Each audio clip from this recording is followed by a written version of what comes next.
You. What's up, guys? We are back for the final show. Never had a name for this, but I guess it's the Nick show or something. I don't really know, but this will be my final show until I graduate in a couple weeks. Uh, it's been fun doing this, but let's just get right into it. So last night, the Mets were looking like looking pretty good, honestly. And then the $30 million man, $10 million a year, Jeurys Familia came in, blew a 3-1 lead. Oh, look, that's what I get for making fun of the Warriors, blowing a 3-1 lead. Uh,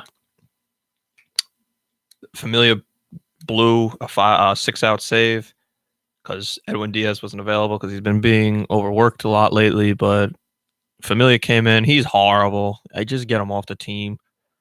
Even Jason Vargas was doing what he does, what he was signed here to do. He put up decent numbers. He only gave up one home run, and he pitched 5 1/3 innings of great baseball. I mean, he's has the second best ERA in the Mets rotation, believe it or not. So I find that surprising. But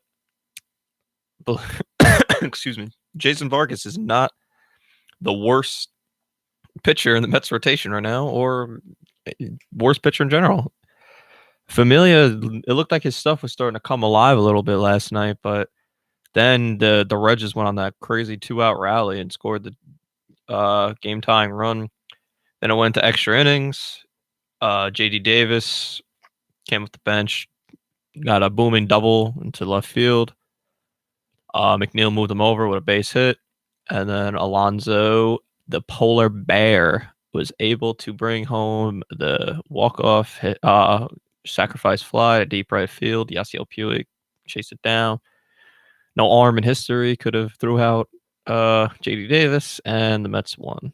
So they almost blew that, but McNeil and Alonso, the Mets' two best hitters, coming alive, making sure that we didn't give away that one easily. So the Mets finished the month of April 15-14, which is pretty decent, I guess, considering the fact that we had one of the hardest schedules in baseball. They blew a lot of leads due to having one of the worst ERAs in baseball, and I thought that was going to be our strength this year, but apparently it's not. So they're just going to have to try to find themselves if they're going to want to win the World Series, like I know, and a lot of other Mets fans know that they can and will eventually do it. So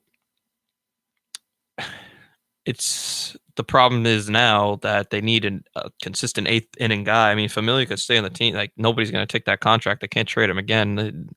But I don't think Familia could pitch in high pressure situations anymore. I feel like he's just.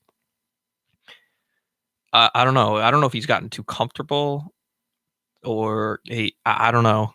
He's just got to stop with the walks. Maybe move him to the seventh inning. Sign Craig Kimbrell. I would love that. Or originally, I wanted Gio Gonzalez, but he went to the Brewers, which the Mets did wind up beating. I mean, Dallas Keuchel's still available, but if Jason Vargas keeps pitching the way he's pitching, the Mets aren't going to sign anybody. So then they could move their attention to Craig Kimbrell, and possibly he can take over the eighth inning role if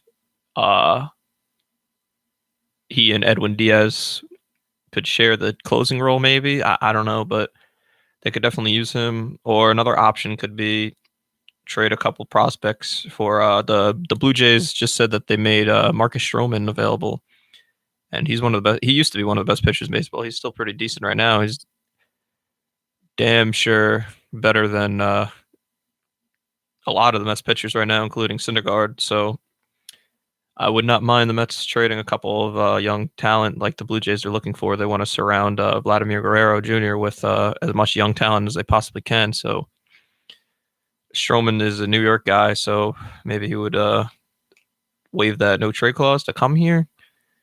But you'd have to see what happens. So the Mets have a lot of options, but will they want to go all out? Like Brodie Van Wagenen's mission statement is, we want to win now and in the future. So if you want to win now, you got to do what you got to do in order to get a better baseball team. They truly believe that they have the best 25 guys available on the roster, quote unquote, but Nobody believes that at all.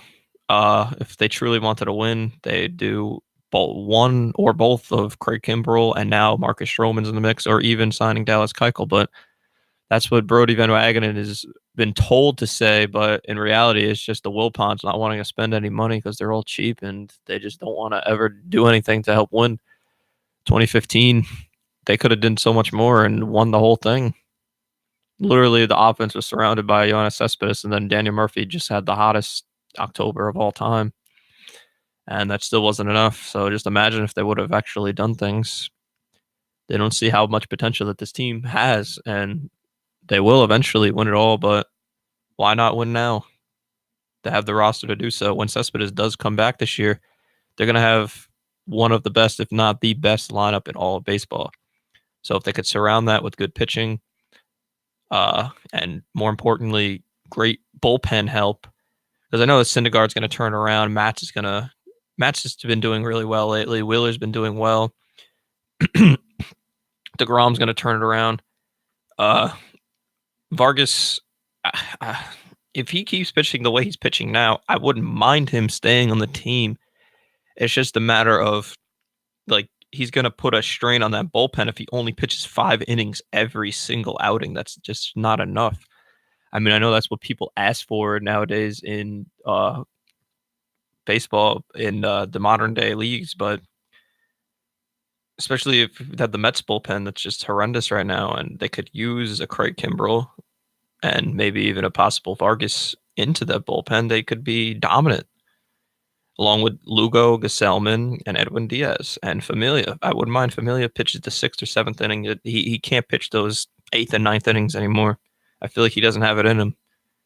And that's not me hating. It's just a matter of, like, look at the stats. He's just been blowing every single one of those leads that he had, and it's just ridiculous. So if they were to do any of those things that I just mentioned, that they're gonna win the World Series. I guarantee it. But yeah, that's pretty much it for today, for the final show. Just want to talk about how I know that the Mets are going to win if they do those things. Talk a little basketball before I leave. Forget this season. Who cares? Uh, July 4th, 4th of July is the biggest day in Knicks history when they sign Kevin Durant. I guarantee it.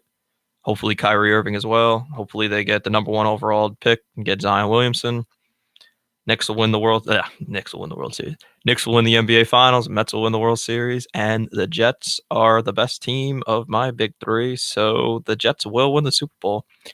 If those 3 things happen, I can die a happy man. Those are my goals in life. I just want to see my 3 teams win a championship in my lifetime. Just one of each. That's all I ask for.